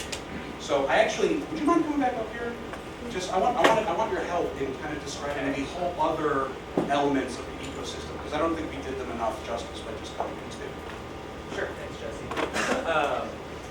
Yeah, let me grab this. Oh, hello? There we go. Oh, sorry, guys. Yeah, actually, I'm glad that talked about this. We did only really mention mobile, a little bit of search. That looks fantastic. Is there any way we can turn maybe the house lights up and maybe the presentation off? There we go. What I think would be interesting is if, like, John and I maybe walked through kind of the ecosystem and things that you should probably consider outside of what we talked about today. Maybe like the evolution of digital marketing and really maybe what I would consider to be like the digital challenge, if that makes sense for a local business. I'm going to just jump up here actually. Holy cow, these are awesome. Magnetized. All right, let me get some room on this. So I'm going to start with, let me get this off. I'm going to start with you as a business, and I'm going to just make sure. Are these both sides of these? Like one side's not a Sharpie, right? Both sides works, but one Okay, side's perfect. dried out. All right. I'm going to start here, and I'm going to put your business there. Hopefully you guys have enjoyed me and John's presentation, so I'm going to give you a smiley face and cross my fingers that's true. Who's been in business for 20 plus years? Raise your hand. Okay, if I was to consult all of you, you'd probably tell me the same thing. You'd probably say, I wish it was 20 or 25 years ago, because when it comes to marketing my business, then it was not really complex. It was pretty simplistic. I kind of only had 3 options. I could do a phone book ad, I could do some sort of broadcast like TV or radio, or some sort of print, maybe a billboard, direct mail, newspaper, etc. Still 3 very important aspects of marketing. But let me ask you this, for those of you that have been in business for 20, 25 years ago, did you put an ad in the yellow pages 20, 25 years ago? Raise your hand if you did that. Okay, a few of us. I want you guys to keep me honest, because this was the complexity of marketing for most small businesses 20 or 25 years ago. A guy or gal comes to your office one time a year, says, this is what you did last year, do you want to keep it the same? And you said, yes, let's just keep it the same. Like, wait a second, I gotta tell you something. We can do color ads now. And you were probably like, what? This ad in color? Are you crazy? And they thought they were super cool probably too, John. They're like, yep, this ad in color. You're like, heck yeah, I want this ad in color. So you sign the dotted line, 3 months later, the book printed in your phone rang. Is that about right? Pretty much how it worked, complexity. When we look at broadcast, TV and radio, still very crucial aspect of your marketing, but it's not necessarily rocket science to figure out. What's interesting is when we talk about radio advertising, we don't actually ask our consultant, specific questions about how it works, right? We don't say, can you dive in a really deep, I want to understand how the frequency works and actually this station comes into my car. Does anyone ask those questions? No, you know why? Because you don't care, right? You're advertising to create some sort of visibility in your business to actually control and move someone to an action like John had mentioned. Here's the issue. When it comes to digital, we feel it's our responsibility to understand how the internet actually works before we want to market there. Now, I've been in digital for 10 years. I Googled the last 3+ years. I wouldn't know exactly where to begin to explain to you how it works. That's because mid-90s, when it was created, it's complex, and you guys probably remember when Al Gore invented the internet, right? So we all go out there and we start saying www, John, chime in at any time if I miss anything. Yeah, absolutely, right? So I had to register some sort of URL, right? And then put some content on my site, and I was pretty much done. What was the problem with my website, mid-90s, late 90s? Some folks would argue in the early 2000s. What's the biggest problem with my website? Wasn't interactive. Okay, that's a fair point, but even if we even dumb it down even a little bit more, the biggest challenge of my website, None. couldn't find it, right? Unless I went to someone with a business card and said, Kelly, do you get access to the internet? And she said, I'm pretty sure I do. I'm like, well, next to your phone cord, if there's not a blue cord, you don't. But go ahead and unplug that, plug in your blue cord, go to your desktop, there's going to be a box with a blue N on it, double click that, it's going to take you to Netscape. Here's my business card, to John's point, type in http://bensplumbingorlandoflorida.com. Like, that was what you would have to do. And Kelly's like, there's no way I'm going to do that just to go check out your website because it took like 45 minutes to load, right? But that was basically it. That was the complexity of building a website. Then these 2 guys and a gal with a dream said, what if we were to take all of these sites, index them, and make them available? And they were successful when they created the company called Backrub. Now, is anyone familiar with Backrub? No one? Do you even know what Backrub is? It's the original name for Google. It is. Wow, look at you. It is. It's now my employer, Google, right? A little trivia there for you in case you're ever on Jeopardy. Or Who Wants to Be a Millionaire or something along those lines. But now that Google exists, all this stuff that's on your website that never mattered Now every single piece of information matters. Things that might be silly. For example, your URL, how long is it registered for, right? Are you one of those individuals that gets that email from a web.com, a GoDaddy that says, it's that time of year, renew your domain for 12 months? That's bad. We want to see you register your domain for 5, 10 years. So that if we're actually going to prioritize and rank your content, we know that it's going to be there for an extended period of time.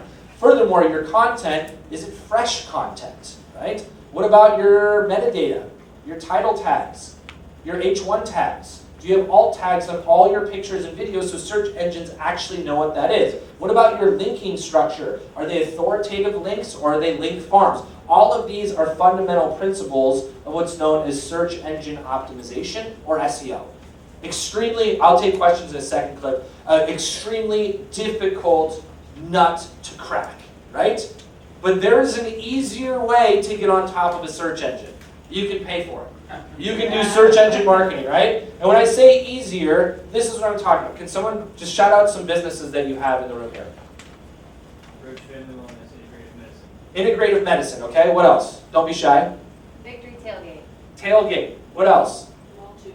What's that? Law 2. Law 2. Like lawyer? Yes. Okay. What else do we have? Casino. Where is that, by the way? Yeah, where is that? Anything else? Anything else? Heating and air conditioning, right? All of the, there's so many different verticals. Because Cliff and I have already talked today, Cliff, let's use heating and air conditioning, right? How many products or services does a heating and air conditioning company sell? Hundreds. So can we say 100 on the nose for now? Okay, just to make it easy, 100 different products or services. Do most heating and air do residential and commercial, or your company? Yeah, okay. So let's just set up an AdWords campaign taking the easy route every single time for Cliff's AC heating and air company. So first and foremost, I'd have one account. Then I'm talking about the easiest way. I'm going to set up one campaign for commercial and one campaign for residential. So that's 2 different campaigns. In reality, what we should have here is we should have at a minimum 10 to 12 different campaigns set up. I think Cox uses about 15 on average, somewhere in there. If we want to market every single product or service that we have, we're going to create 100 different ad groups. However, I apologize, it's across 2 campaigns, so it's 200 different ad groups. At a minimum, we should include about 50 different keywords per ad group. So what we need to do, I'm not a mathematician like you, 200 times 50. That's 1,000, 10,000. Wow. 10,000, yes. 10,000 keywords that we would need to include in our strategy. From there, I need to decide what type of match am I going to use for each keyword. Am I going to use broad match? Am I going to use exact match, phrase match, modified phrase match, modified broad match? So match type is important. Then there are things that I don't do, right? As a heating and AC company. So I'm going to include negative keywords in every single ad group, and I want a minimum of 10 negative keywords in every single ad group, so that's 2,000 different negative keywords. From there, what does my ad copy say? If I want to use something like dynamic keyword insertion where the keyword's actually in the ad, then I'm going to create do we say 20,000? Or I'm sorry, 10,000. 10,000 different pieces of ad text, which is not feasible for us to do as a small business. So at a minimum, I'm going to have 2 different pieces of ad text per ad group, which is going to be 400 different pieces of ad text. Then what landing page am I sending each one of these to? I have to associate a landing page for every single keyword. From there, what am I going to use in regards to targeting? Because John and I have talked about location being so crucial in every aspect of digital. Am I going to do IP targeting, GPS targeting, geomodification targeting? Am I going to do GPS targeting? All these things come to mind. And then lastly, I'm going to use ad extensions. Do I want to use call extensions, location extensions, site extensions, review extensions, consumer review extensions, multiple bid adjustments? From here, I will develop a quality score, which I will work to increase every single month, which is completely different than page rank. If I can increase my quality score every single month, my cost will decrease, which means my return on investment will increase. That is the easiest way to get online by setting up an AdWords account. And that was basic. And that was basic. But you have color? What's that? But you have color. I do have color, yes. I should have used a different marker. That's a good call. I just want to recap. This is just search, right? Yeah, okay, so that's a fair point, right? Okay, so let's, I mean, we're still in the early 2000s when this is being developed, and of course it's obviously changed since then, but like, let's fast forward the clock, like 2005, right? Web 2.0, which is a fancy word for social media, two-way conversation between consumer, business, and consumer. Now, okay, let's rewind the clock to 2005. Nobody lied to me in here. Where are my MySpacers at? Yeah, there you are. What's up? We even got a little raise the roof going on. That was heck of 2005 right there. Not so relevant today, right? Facebook, Twitter, what else exists? Instagram, I heard. What else? Snapchat, absolutely. What else? LinkedIn, what else? Anything else? Pinterest, anything else? Google Plus. Thank you. My gosh. Plus people. Yeah, John, I gotta get Google Plus. It's still there. Google Plus is there. So For Ben Shannon, could everyone please sign up for Google Plus? Yes, thank you very much. They canceled that. Thanks a lot, Cliff. I appreciate that. What's funny though is this is essentially your reputation online. There's a bunch of different, Yelp could be in here. There's a bunch of different local listing sites. What's interesting is there's about 50 different local listing sites that Google deems as important. And if they don't all match your Google listing, actually your page rank for SEO can actually decrease. Does anyone here had a challenge with maps having the wrong information? Okay. Anyone had a challenge where you actually logged in, changed the information, and then it changed back? Yeah. Yes. Do you want to know why that happens? Yeah. Is because you have a number of local listings out there that are unclaimed that Google trusts more than you logging in and changing the information. It's like if we were to all go outside and say, Google to say, wow, this sky is so blue, it's beautiful. All of us went, Google, the sky is purple. It's like, no, it's not, it's blue. No, it's purple, Google. Holy cow, the sky is purple, is what Google had said. Because it's authoritative resources that are telling you this. Anyone read a book on social media ever? I've read two. First one was amazing, second one sucked because he gave me the same message the first one did, but I didn't know that. The purpose of social media marketing is to create engaging content to move someone to an action. Engage. Now, if I believe in this as a theory, I don't know if you do, John, but if I do, I would be remiss to not include display, as well as remarketing, and video in my social strategy, because these are the three most engaging forms of content that you can give to people, because it's looking at location and it's looking at intent as well as audience. 3 or 4 years ago, getting likes on your Facebook page was awesome and a huge indicator of interest and intent. But now, likes, I don't know, maybe second or third on the totem pole in terms of actual meaningful response. Like Ben said, adding, wasn't available 11 years ago, but now that we do have the ability to do video, display, remarketing, it's important that you add to your social media, add to your digital repertoire. Got it. And then what's crazy is this entire thing, because John and I have been talking about all day, is multiplied by 2 because of a mobile device. We saw, again, 50% of all searches, or more than 50% of all searches on Google are now coming from a mobile device. I gave you the stats, 35 to 40% of small business have a mobile-friendly site, 86% of consumers that land on a non-mobile site leave, 67% of those go to a competitor site. Especially when John and I are presenting, remember when you're hearing all these statistics that we're spitting out, that 50% of all stats are made up like right on the spot. But John and I have some truth to that. Yeah. But 85% of the time that we do it, it's not, right? Correct, exactly, yeah, exactly. So this is creating this huge headache for you.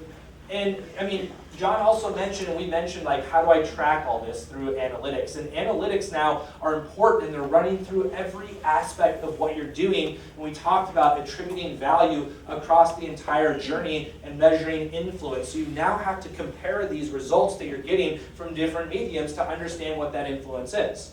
Now you see this drawing, right? It's horrible, obviously. Maybe you're not smiling now, maybe you have a little frowny face or something. But in reality, the only thing that generally we care about as a business is how do I take this and how do I make money off of it? That's what I want to do. So in reality, you can do this yourself. It takes 4 things, 4 simple things, and you have to have all 4. You can't have one, you have to have all 4. The first thing you need is just time. Like, how do you have enough time for all of this?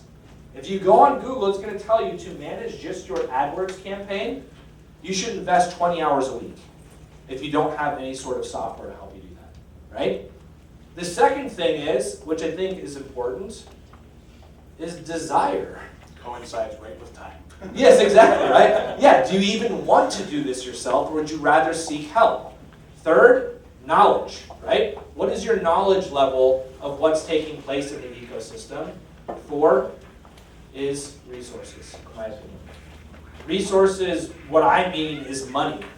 Like, in our opinion at Google, this is so complex, and what John talked about today in mobile is something that I didn't even mention on here, which is insane, so I apologize, but it's crucial, right? Resources and money. I need experts in every single field is our opinion at Google. I need an SEO expert a web designer who is completely different than my SEO expert, who is a different human being than my search engine marketing expert, who is different than my social media guru, who understands display and video and remarketing, how that fits into this overall strategy, and then someone who understands the mobile landscape. That's 5 internal experts. Now, according to Glassdoor, the average base salary for a true expert in one of these spaces is just over $70,000 a year for an annual salary. So what we should be doing is we should be investing $350,000 on internal resources before 1 cent is even spent on media. Like, the days of, like, I got a guy that handles all of this for me is or like my brother's cousin's dog's walker. Yes, the dog walker guy. He went to marketing. He got a marketing degree. So he does it, right? Yeah, exactly, right? Like my IT person or my office manager, my loan marketing person does this because, they're the youngest person that works on our team. Like, that's not sufficient anymore either. In fact, though, shame on us as business owners if we have that office manager who has a full-time job and we expect them to do this as well, or our loan marketing person that we expect to do this as well. In fact, if you are that person and you're sitting next to your boss, why don't you turn to them and say, I want a raise. I should be making $350,000 a year, and I'll settle for half, right? So anyone here ever done TurboTax? And this is a kind of an interesting example. This was the first year I did TurboTax. I had an accountant, a CPA for 7 years. His name is Ed, a fantastic man. But every year, I would get a very minimal amount of money back or have to pay a very minimal amount of money. And the cost of a CPA whose office is in downtown San Francisco, one of the most expensive real estate and rents that he has to pay, the cost was outrageous for how much I was getting or paying. Called him, I said, Ed, this year we're going to do it ourselves, really appreciate it. So it was like April 13th, I was like, maybe I should give this a shot. And so I invested about 2 hours of time. You get to a point, for those of you who have done it, it says hit submit to find out what your return's going to be. So I'm all excited, I call my wife over, here we go, calculates, and it's like, you owe $32,340 some odd dollars. And I was like, what? She's like, you know what you have to do? I was like, dang it. Hold out my phone. Hey Ed, how you doing?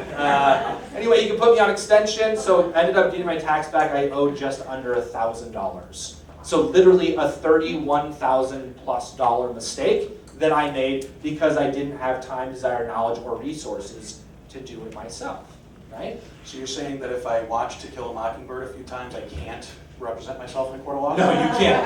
Maybe if you watched My Cousin Vinny. Oh, It's like the two Utes, Your Honor. Yeah, exactly. You know what's funny though? What's actually insane to think about is for 99% of us, the only reason that we're actually in business is because the customers that we help don't have time, desire, knowledge, or resources to do what we do. But for some reason, when it comes to this, because it was built as a do-it-yourself model, we think we don't need help. That mental model has to change. The solution that we suggest is that you work through all of this through a partner of Google. And if you are going to choose a partner of Google, it better be a premier partner like Cox, because the standard that we hold them to in regards to requirements for performance of all of the AdWords campaigns and structures that they handle internally, they're certified sales folks. They're mandatory that they're Google certified to help you walk through this entire ecosystem. Sorry, that was a long-winded to see everything else that's happening, but I think that's like pretty relevant for us to discuss. Are we going to go into Q&A? Yeah, let's end there. Thank you so much. Yeah. Big round of applause for Ben and Brian. We are going to have, as I mentioned earlier, copies of the presentation available, so just work with your media consultant. But let's open it up for a little bit of Q&A for John or Cliff. Yeah, finding, but did I hear you correctly that when you're doing like a pay-per-click campaign using keywords on, that you'll get an improved quality score if you have video on your website? Not if you're doing a pay-per-click campaign. Or when does that quality, what does that quality So it's not, score impact?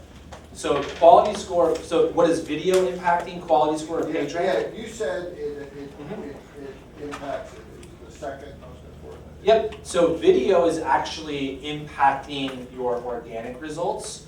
If you have video attached to your website and you're tagging it properly and correctly, it's going to help you rank higher because search engines find video content extremely relevant. Furthermore, if you look at just market share and what's happening, since our number one concern is all of you, and the number one thing that consumers say they can't live without, 67%, is YouTube, right?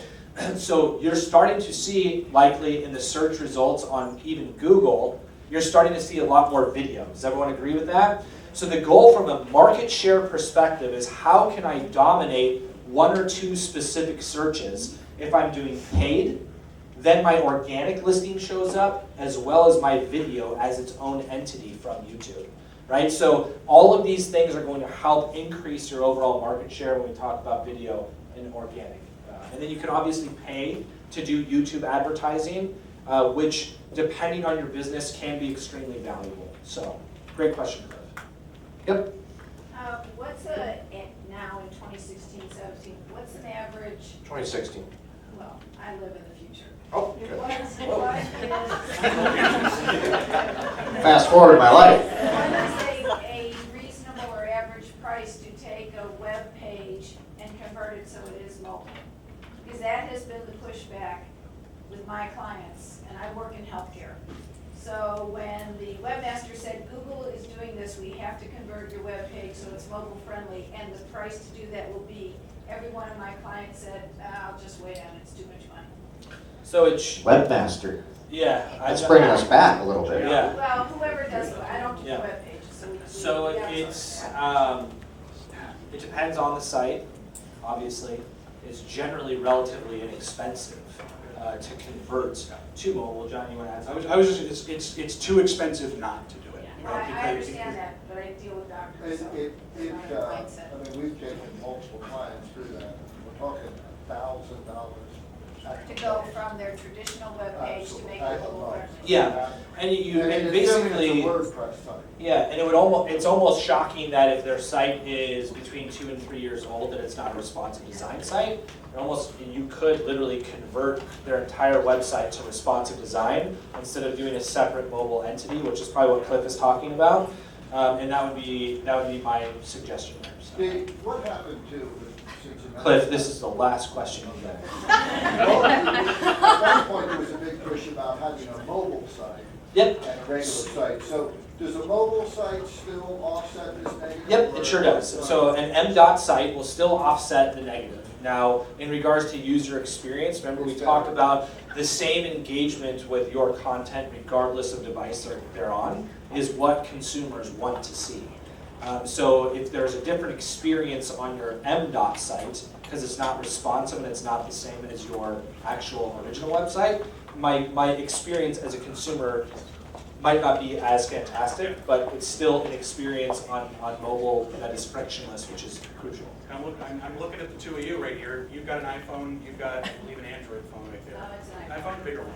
The difference of screen sizes between iPhone Android, between iPhone tablet, that's why responsive is so Correct. nice, because you don't have to do one for each of them. It just caters to the Correct. size. Yeah, the top recommendation is responsive. The next layer would be just having a mobile-friendly destination. But I would say prices range, because we work with clients that have, thousands and thousands of pages, and I'll tell you, you're not gonna get a responsive design website for $1,000, or at least not from us. But since she said she worked with medical doctors, she inferred we're cost sensitive and probably don't have. Yeah. Correct, yes. Yeah, you're right. And the other thing on advertising campaigns, you can always set up mobile landing pages. So even separate from if you're in a predicament where it's still gonna be another year or whatever, your advertising programs or other things, you can set up kind of more really dedicated landing pages that focus around specific services or specific products and kind of get around it until they come around to do a full responsive site. So let's open up. Earlier on, you mentioned a statistic for video saying that customers are 425% more likely to go to the website after seeing a video or something. I think I probably made that statistic up. I'm not sure, no.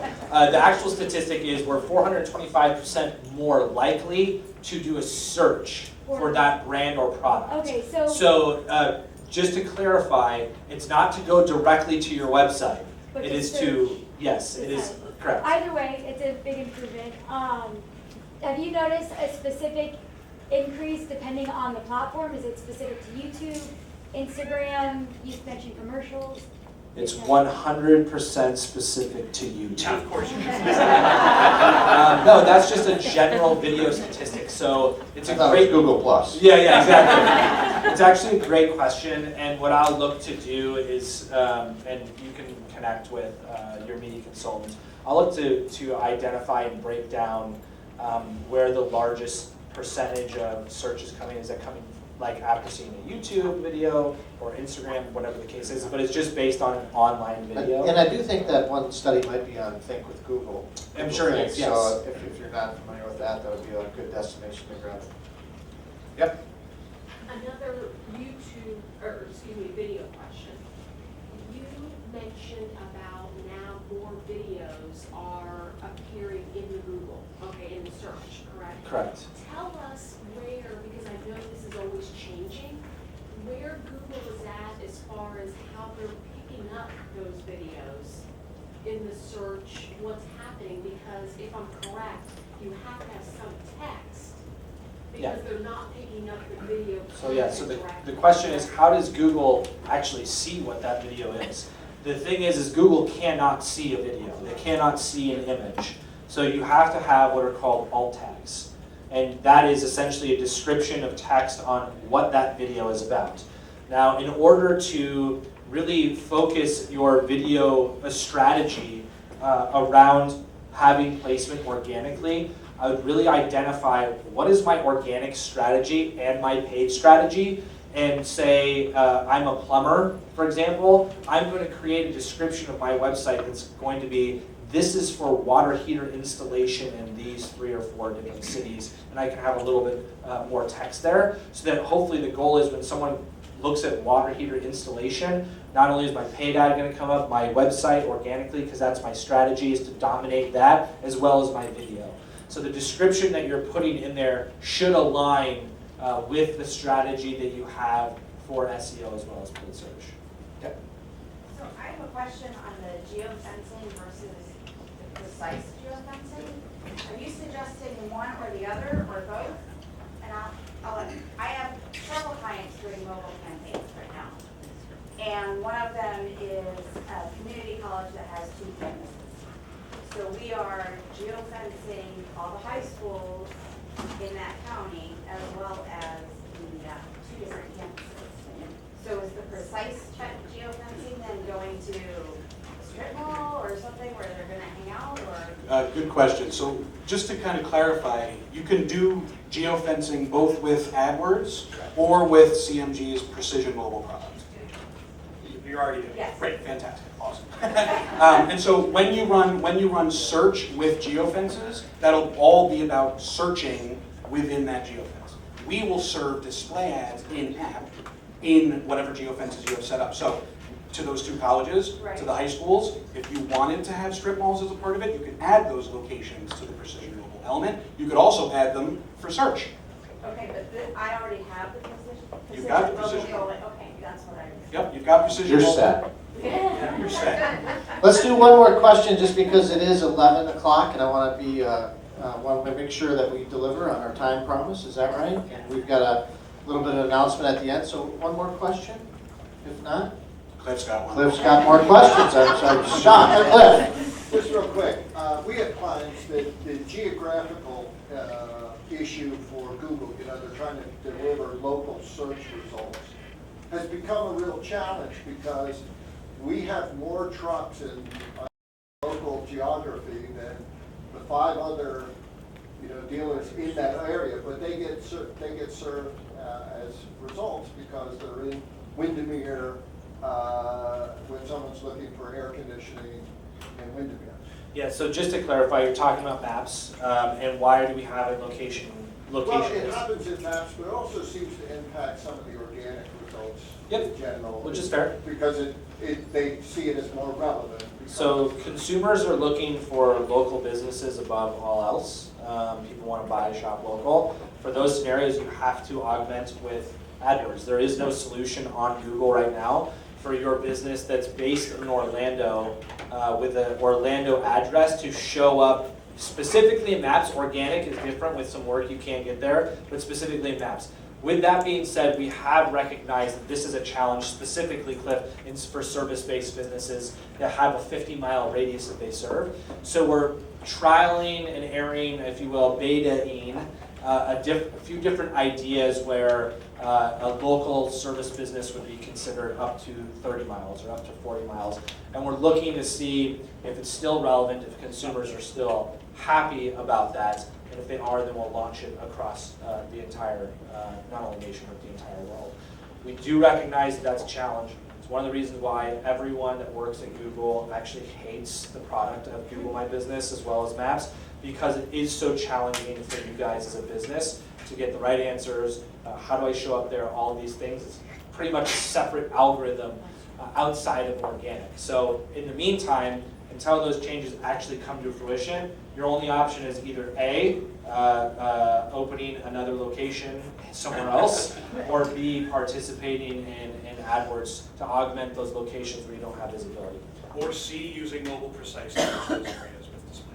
Perfect, yeah, that's a great question. And then also what you should know is that consumers that are on the front end of the buying journey, like doing research in the research phase, from Google's perspective, about 65% of our traffic in research phase goes to organic and 35% goes to paid. However, when someone is in the intent or ready to buy stage of the buying cycle in that funnel, that number actually identically just about flip-flops, where 64.5% of traffic goes to paid advertisements, and then 35%, a little bit less than that, goes to organic.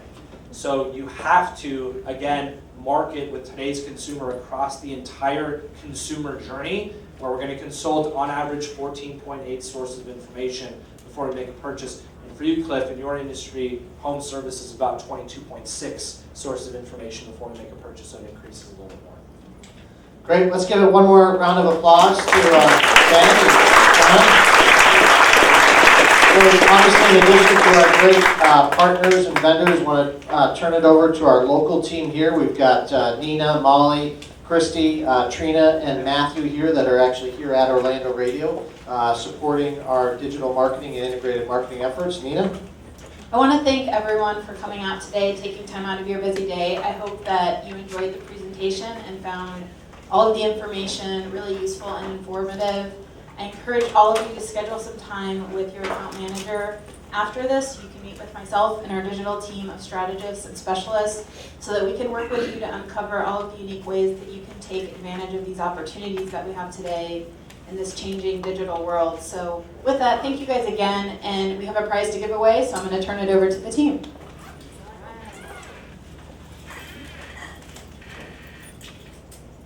And the winner is Bob Wagner. Come on down. Congratulations.